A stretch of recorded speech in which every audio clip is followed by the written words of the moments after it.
Hi, I'm James Dickey, Senior Counsel for the Upper Midwest Law Center, Minnesota's nonprofit public interest law firm that fights for liberty and the rule of law. Welcome back to Minnesota Law Weekly, where we update you on important developments on legal issues in Minnesota and how we at UMLC are your voice fighting for you in the courts.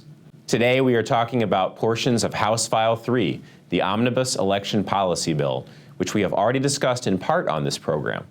Today we will take a closer look at the so-called deceptive practices part of the bill. We will also look at the legislature's change to campaign finance law to work around the 2010 Supreme Court decision in Citizens United.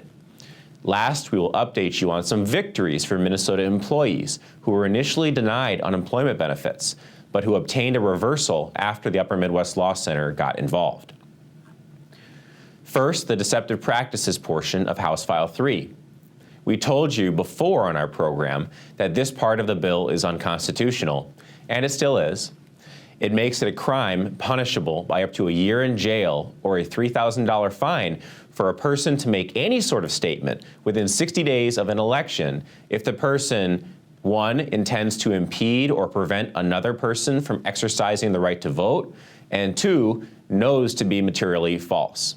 It explicitly includes statements about, quote, the qualifications for or restrictions on voter eligibility at an election. It also allows the Attorney General, an elected partisan official, to sue individuals whom he believes violated the law. This provision would allow county attorneys and the AG to hit alleged violators with attorney fee awards, which would be tens of thousands of dollars. We pointed out before that our concern centers on the provision that says that qualifications for voter eligibility are subject to this speech code. Well, since our previous episode, the author of the bill, Representative Greenman, literally confirmed that those who oppose felon voting and want to say, you're a felon and you can't vote, will be prosecuted. We raised our concerns to the local Minnesota Reformer newspaper and explained how the Constitution doesn't allow this. And guess what Representative Greenman did in response? She attacked the Upper Midwest Law Center instead of responding to the substance of the argument. When the author of a bill can't come up with anything other than an ad hominem personal attack, you know there is no defense. And since the First Amendment requires evidence that this bill is actually necessary to stop people from literally preventing another person from voting, this part of the new law will easily be struck down in the courts. It will just take a lawsuit to do it. And that's what we at the Upper Midwest Law Center do.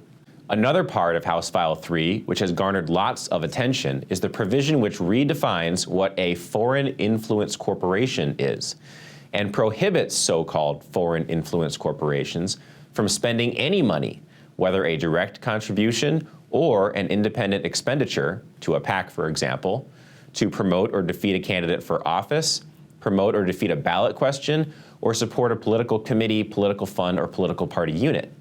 The new law defines a foreign influence corporation as one where a single non-U.S. person owns 1% or more of the company, or where 2 or more foreign investors in aggregate own 5% or more of the company. So what's the deal with this? Well, federal law 52 United States Code 30121 and 11 Code of Federal Regulations 300.35 already ban foreign nationals from making any contributions to candidates or any independent expenditures to a PAC, for example. Federal law also limits corporate contributions to candidates, and Citizens United in 2010 didn't touch that. But there are conceivably lots and lots of companies in the United States which foreign people own more than 1% of the company, or where several foreign investors own 5% or more of the company, and perhaps every publicly traded company. And the Securities and Exchange Commission does not require 1% owners to verify their current address to prove they live in the United States. So suddenly, even publicly traded corporations not controlled in any way, shape, or form by any foreign national will be banned from speaking on Minnesota elections because they can't certify the status of every owner of a share. This is an end around to the Citizens United holding, which is that corporations can spend money on independent expenditures, and it likely makes the new law unconstitutional. But perhaps the most unsurprising and troubling thing about this law Public sector labor unions, the teachers union, AFSCME, SEIU, and so on, are not impacted at all. Take a look at this clip from a committee debate on this part of the bill, where Representative Peggy Scott asked the author, Representative Greenman, about whether labor unions are exempt. Representative Greenman and Madam Chair, does this bill affect labor unions and nonprofits that might have foreign influence? Representative Greenman. Thank you, Madam Chair, and thank you, Representative Scott. And that was a conversation that we had in elections. At the current time, it doesn't. That's right. Labor unions are exempt. This is an interesting thing because, as many Minnesotans know, public sector labor unions are huge contributors to the DFL party. As Center of the American Experiment reported, Education Minnesota and AFSCME Council 5 were the largest donors to the DFL in the last election cycle. In addition, Education Minnesota PAC, AFSCME National, SEIU Minnesota State Council, AFSCME Council 5, and the MAPE Political Fund spent $11.7 million in independent expenditures in the 2022 election cycle. That's about 1/6 of the total outside expenditures supporting the DFL party.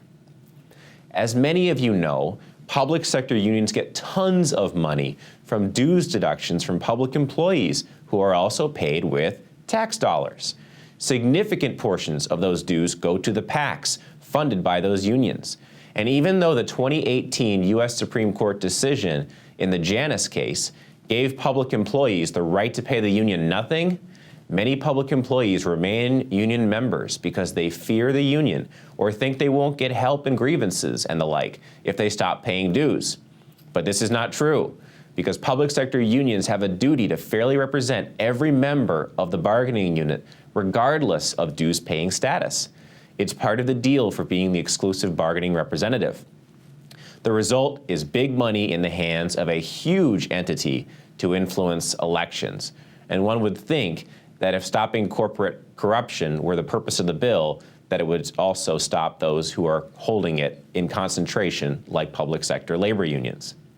Yet somehow, these entities are entirely exempt from the new law.